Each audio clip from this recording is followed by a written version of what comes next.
अस्सलाम वालेकुम दोस्तों। अॼु मां जंहिं जगह ते मौजूदु आहियां हिकु क़दीमी ऐं पुराणे ज़माने जी ठुल्ह वटि मौजूदु आहियां। तव्हांखे नज़र जेको साम्हूं अची रहियो आहे इहो आहे ठुल्ह हैरो ख़ान जो, जेको क़दीम दौर खां हलंदो थो अचे। पर हे पुराणे कंहिं ज़माने जो आहे।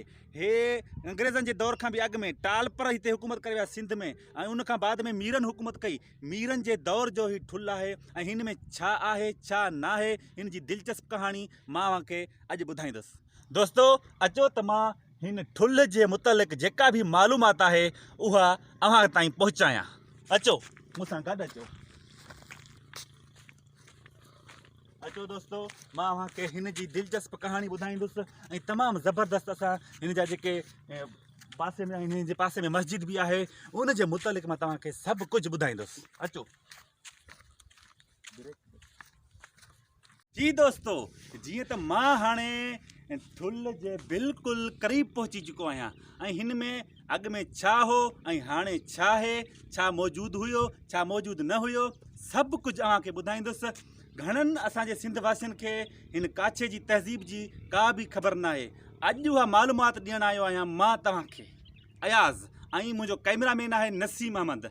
ऐं हिन जे ॾाखिणे तरफ़ आहे मुरीदरे जो रोड ऐं उत्तर तरफ़ आहे मज़ारी ऐं ओभर तरफ़ आहे हैरो ख़ान जो ॻोठु ऐं असांजे पुठियां जेको आहे ठुल्ह आहे, जेका पुराणी तहज़ीब आहे, सकाफ़त आहे हिकिड़ी सिंध जी। मां तव्हांखे ॿुधाईंदुसि ऐं हिन जी टोटल मालूमात मां अव्हां ताईं पहुचाईंदुसि। जी दोस्तों, मां हाणे ठुल्ह जे बिल्कुलु क़रीब पहुची चुको आहियां।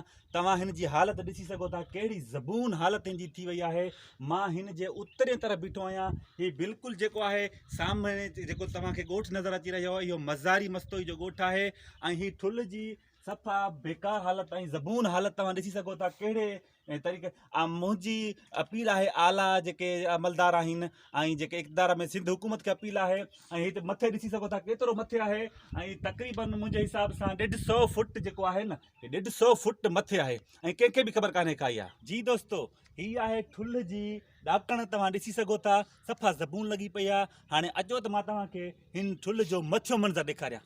होरियां अचो मथे।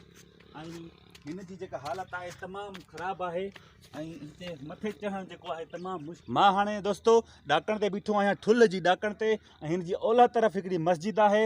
तव्हां ॾिसी सघो था इहा जेका सामने आहे हिन ठुल्ह जे ओलह तरफ़ इहा मस्जिद आहे। हाणे अचो त तव्हांखे मथे घुमायां, पर आहे मुश्किल, दुआ कजो।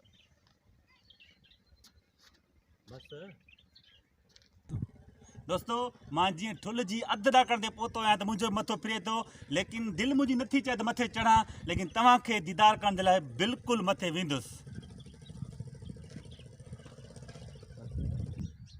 जी दोस्तों, मां त इंतज़ार में आहियां पंहिंजे कैमरामैन में, पर कैमरामैन जेको आहे असांजो न उहो डिॼे थो थोरो मथे चढ़ण खां।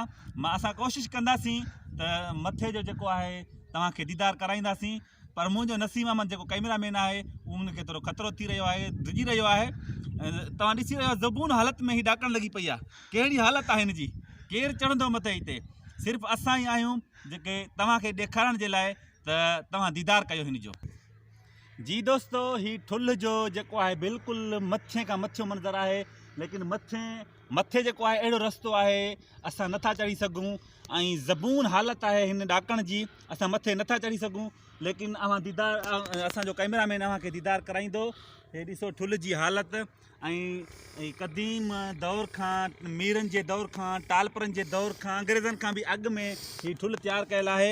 हिन जूं सिरूं जेको आहे 5-5 फुट हिन जूं सिरूं आहिनि, कंहिंखे बि मालूमात कान्हे का। ऐं हिन में काफ़ी जेके रवायात आहिनि उहे बि मां तव्हांखे ॿुधाईंदुसि। जी दोस्तों, मां हिते पहुची चुको आहियां। ठुल्ह जो मंज़र तव्हां ॾिसी रहिया आहियो। हिते तमामु ॾुखियाई सां असां चढ़िया आहियूं। हाणे लहणु मुश्किल आहे हितां।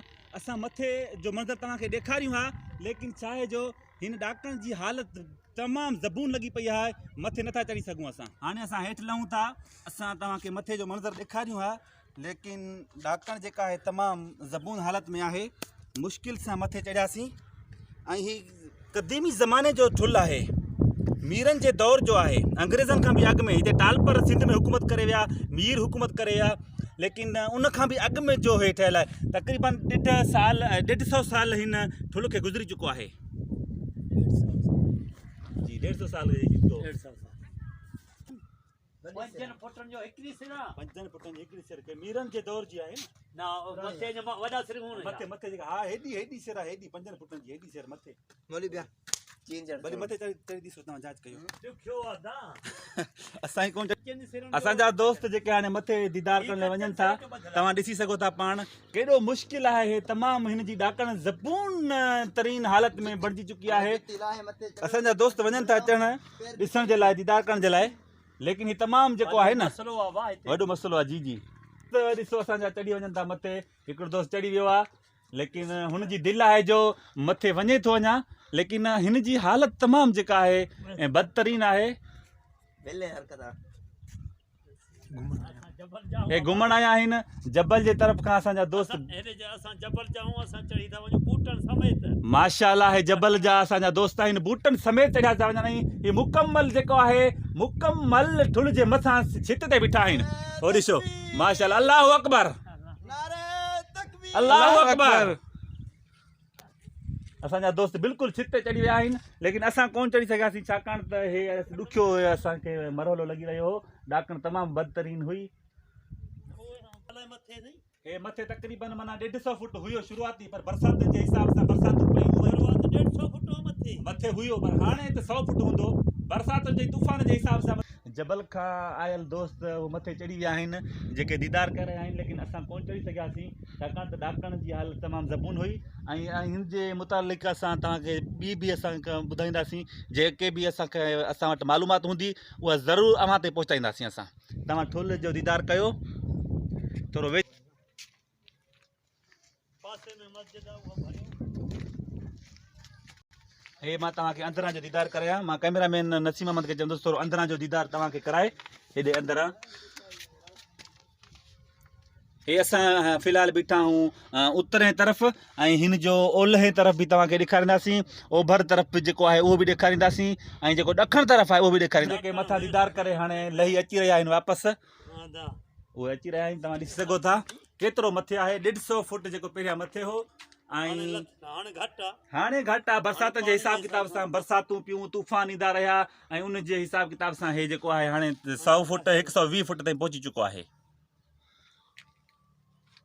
जबल बिल्कुलु साईं तव्हां पाण मरी हो छा भला असां बोज़दार हूंदा रोज़दार पोइ हे तव्हांजो चाचो उमर छा थिए उहो मुंहिंजो भाउ आहे मोहम्मद उमर मुंहिंजो आहिनि ॾिसो कहिड़ी तकलीफ़ सां लही रहिया आहिनि लहण ॾुखियो आहे तर झरण लाइ ॾुखिया आहिनि आओ साईं ॾिसो हे लही रहिया आहिनि असांजा दोस्त हा चाचा चई तव्हांखे मां हथु ॾियां भला न बाबा हथ जो अला भला कंदो थोरो पंहिंजो ख़्यालु कजो हा ठुंग दीर मो ऐसा बस आ दिया अगर आए कड़ा हाल क्वेश्चन के जो ते सही हो गया खैर मैं तो सुनता कौन हमसे को जाई बुधा यकीन करी अल्लाह साईं तव्हां जो मथे चढ़ी हो तव्हां असांखे ॿुधाए सघो था छा मंज़र हो मथे तव्हां मंज़र बिल्कुलु हुते बहितर हुयो बाक़ी हाणे जॻह जेको पाणी बरसाति हुयो उन माना खाई हाणे माना थोरो सोढ़ो थी पियो अॻु में जॻह बिल्कुलु बहितर हो ऐं हाणे बरसाति ते ॾाकण ते हींअर चढ़णु तमामु ॾुखियो हुयो मुश्किल का हुयो साईं असांजा जबल जा माण्हू हुयासीं जो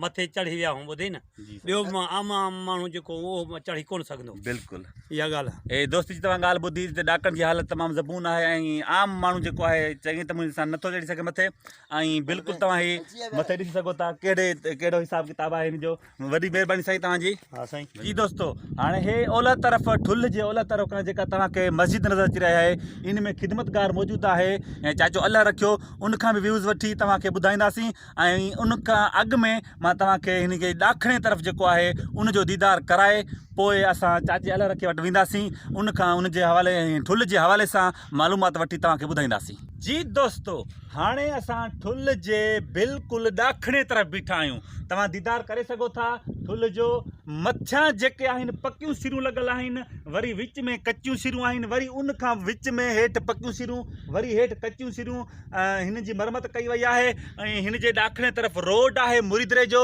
जेको मुंहिंजो नसीम अहमद कैमरामैन तव्हांखे ॾेखारींदो ऐं दोस्तो हाणे अचो त हिन जे अंदरि हली मां तव्हांखे कुझु हिन जा चंद राज़ ॿुधाईंदुसि हिन जे अंदरि हली जी दोस्तो हाणे अचो नसीम अहमद खे मां गुज़ारिश कंदुसि त मुंहिंजे पुठियां अचे ऐं हिन जे अंदरि वञण खां पहिरियां माण्हू सोचींदा आहिनि बार सोचींदा आहिनि त हिन में जे अंदरि वञूं या न वञूं, छाकाणि त ख़ौफ़ हूंदो आहे।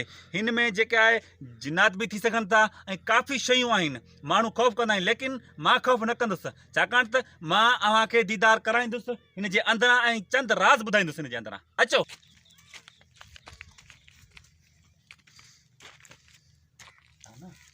बंदि करी थो न। जी दोस्तो, हाणे असां बिल्कुलु ठुल्ह जे अंदरि वेठा आहियूं। हे जेका हैरो खान जी पुराणी तहज़ीब कंहिं वक़्त जी सकाफ़त आहे, मीरनि जे दौर खां ही ठुल्ह हलंदो थो अचे। मुंहिंजो कैमरामैन खे गुज़ारिश आहे त ही आस पास जा जेके मंज़र आहिनि तव्हांखे ॿुधाए ऐं हिन जा चंद राज़ जेके आहिनि उहे बि मां तव्हांखे ॿुधाईंदुसि। मुंहिंजो कैमरामैन तव्हांखे आस पास जा मंज़र ॾेखारे रहियो आहे। मां कैमरामैन खे गुज़ारिश कंदुसि त उहो थोरो ओरते अचे ऐं ही सॼा टोटल जेके मंज़र आहिनि, असां ॾाखिणी तरफ़ खां मथे चढ़िया आहियूं त तव्हां दीदार करे सघो था ही ठुल्ह जो। हेॾा थोरो कैमरामैन खे गुज़ारिश आहे